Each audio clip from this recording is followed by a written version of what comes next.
Hindi lang dili lang sa siya mga cottage no. Yun. So si Sir nangutana day no sa atong YouTube channel.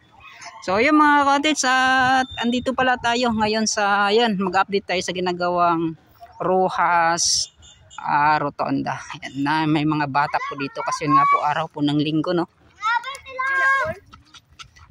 Pagpatuloy natin yung ating pag-update. Yan mga paano. Yan. Wala pa, babuhat pa. Oo. Yan mga cottage at ito pala yung sinabi kong oy. Shout out dira. So yun mga cottage no, dito banda ay yung pagpader nila. So sa tingin ko isasagad ata yung pagpader dyan. So at yung makapasok lang po dito yung nagtatrabaho dito sa pumping station. Hindi na po ito, yan gagalawin. So itong yan matatanggal po itong pader nila. Yan so parang ang tawag niyan. Ilalagay kasi gagawan po ng box culvert hanggang dito banda. So diyan banda ay open po yan para kapag mapundo po yung mga basura. So makukuha po yan nila. Yun no. So ito mga sheet pile. Wala ba kayo nakapabuhat? Yun. Mga cottage, ito po yung update natin sa itong daluyan po, itong box culvert na nandito. Yan. So karugtong po ng ginagawang extension mga cottage no. Hanggang dito po sa may dagat area. Yan.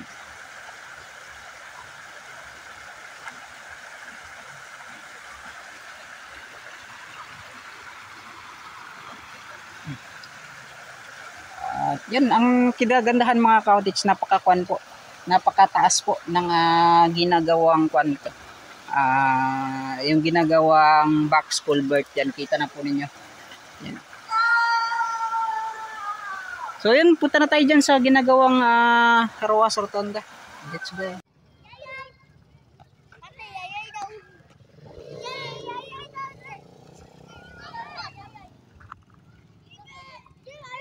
So yo, what's up mga cottage no? Magandang hapon po sa ating lahat. Muli andito tayo sa ginagawang Rojas Rotonda. So ito na yung inihintay po natin na itong mailagay itong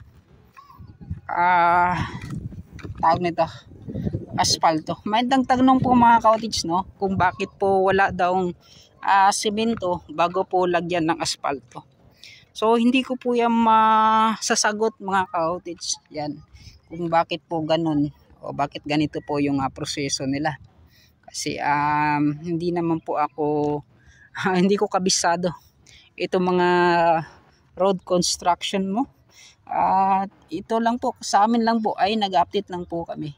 So pwede kayong magtanong, pwede po ninyong i-search po yan sa Google kung ano po yung dahilan no, kung bakit po asfalto po at wala pong semento sa ginagawang kalsada po dito. Yan no.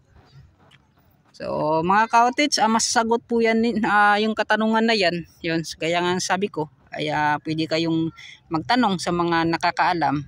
Pwede rin yung i-search sa Google. So yun, sa mga pwede rin naman kayo magtanong lang po sa mga nakakaalam talaga no, para mas makompleta po talaga yung katanungan ninyo.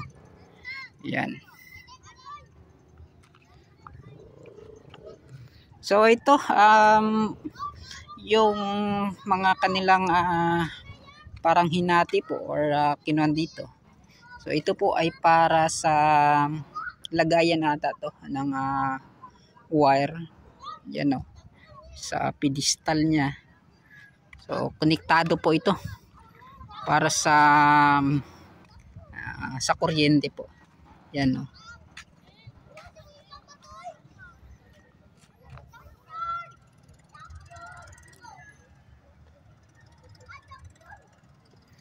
At yung Davao River Bridge nga po mga cottage no.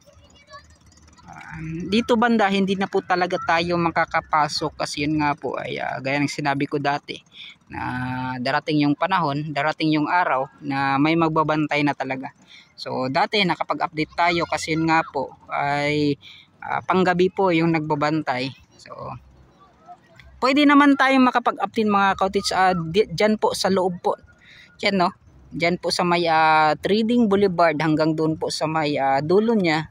So hindi ka na po dito dadaan sa Coastal Road no para mag-update. So dyan ka na po dadaan. Yan. Sa sulok po yan sa loob hanggang doon makapunta ka sa dulo. Dyan sa may Badjao community no para mas makita mo talaga. Yan. Mga cottage.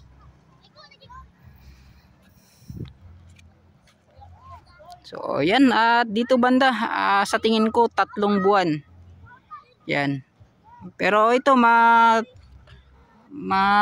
totally complete po dito sa ginagawang rotonda siguro December po. Yan sa aking nakikita.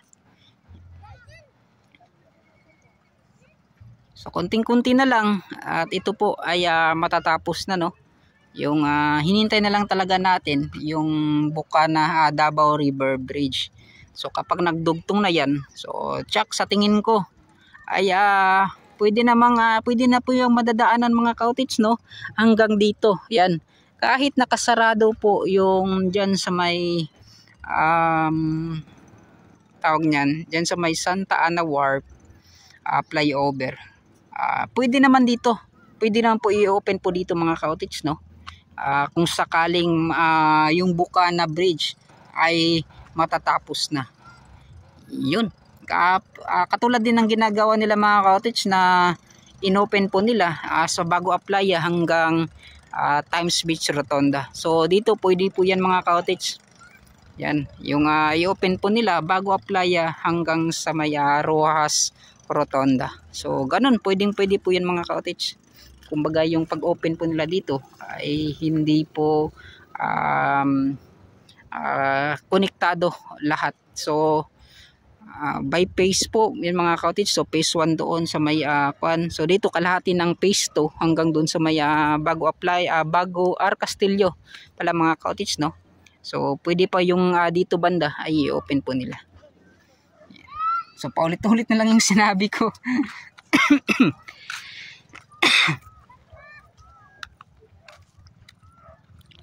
So yun.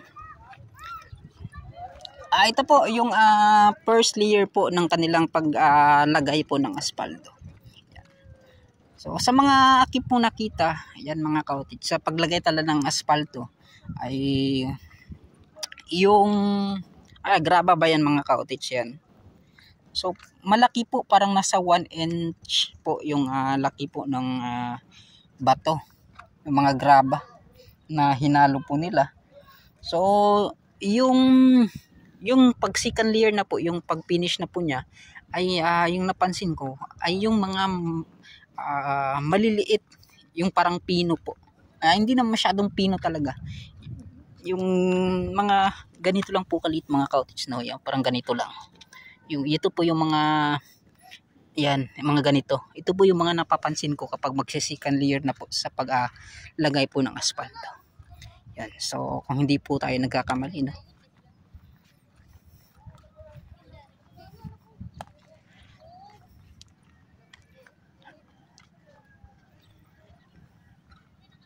So mga cottage, ibang iba talaga kapag cyclone wire at buong hollow blocks no. Yung paglagay po ng pader nila, pag gawa po ng pader. So yun po yung tawag niyan, yung cyclone wire. So kita po ninyo, so ito po yung purong hollow blocks. Napakaganda po kapag purong cyclone wire mga cottage yung gagamitin nila, ginamit po nila. Ngunit may dahilan po yan mga cottage kung bakit po naka-hollow blocks po sila yung ginawa nilang pagpader. Yun no. So dito banda, isang latagan na lang po yan sa pagsi-second layer nila no. Sa pagpi-first layer nila para makompleto po itong first layer po ng pag-aspalto. Yan. So yun mga cottage, dito naman dito sa gitna niya talaga oh. So ito po yung mga lupa na kanilang ginamit. So dito naman sa kinatayuan ko. So dito talaga yung disenyong durian no. So makikita natin yan kapag matapos na po itong sa may Rojas Rotonda. So siguro kapag natapos na dito, so doon po sa may Times Beach ay lalagyan po yan din ng disenyong durian na yon. So maganda kasi mga cottage no. Yun nga po yung may nag-comment din kasi na sinabi niya kaya daw wala na po yung durian ay nakaharang daw kasi sa parang yung street mo po mga cottage no, hindi mo po makikita kung sino po yung dumadaan. Pero hindi naman po nakaharang mga cottage kasi liliko ka po eh. Hindi ka naman po magtutuloy-tuloy yung pagmamaneho, pagbabiyahe mo. So liliko po kasi paano po yun na makakaharang sa daanan. So itong gagawin sana ng durian design. Parang sa tingin ko hindi po yun nakakaharang.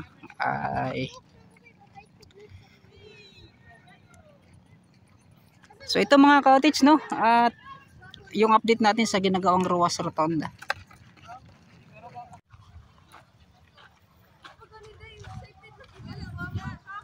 Yan. So hindi ko na malayan dito banda mga cottage, may ginawa na sila parang itong plant box ay na forma na pala. Yan oh. Wow. So yan na po yung dalawang paliko po niya. Yan. Para po sa gagawing extension na yan hanggang doon po sa may Quezon Boulevard, Rojas Avenue. Yun. Napakabilis po nilang nagawa to. Yan o.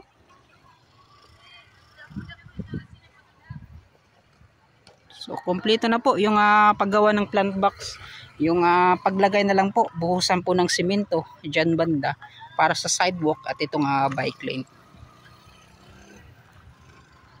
Yan.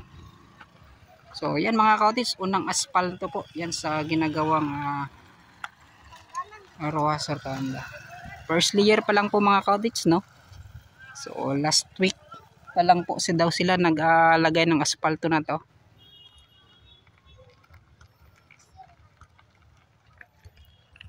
So dito banda hindi po nila yan parang sinagad talaga dito kasi yun nga po dito ay parang kulang pa po ng pagpatag no. So may mga mga gabundok pa na mga buhangin at sa mga graba na nandito banda. Yan, sa kalsada.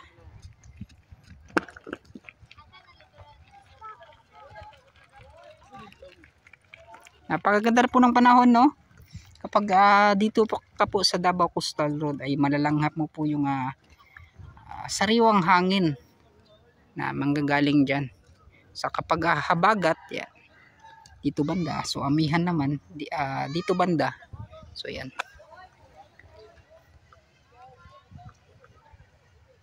So, sa tingin ko mga cottage hindi na masyadong nakaka-exciting yung pag-update natin sa ginagawang Davao Coastal Road. Yun nga po ay napakarami na po ng mga nagbago. Ay patapos na, yun nga po mga cottage. So wala na tayong masyadong ma-update. So at least ay kuan tayo. Ang tawag niyan no. Isa tayo sa mga nakakita, nakasaksi kung paano po ginawa itong Davao Coastal Road. Sa mga nagtatrabaho, sa mga sa DP, may mga nakikilala rin tayo sa mga engineer yan. Kanya-kanyang mga kumpanya, mga cottage yan. Mga nakikilala din natin. So maraming salamat po sa lahat. Yun na. So siguro hanggang dito lang muna mga cottage. So yung pag-update natin. Yan. Sa ginagawang Davao Coastal Road itong Rojas Rotonda. Yan. So ito parang bago lang ata. Kanina ata yan. Yan nilagyan nila ng para hindi po matuluan po ng ulan. Kanina kasi umuulan mga cottage. So maraming salamat at hanggang dito na lang po. Paalam na po ako. So mega shoutout po sa inyong lahat.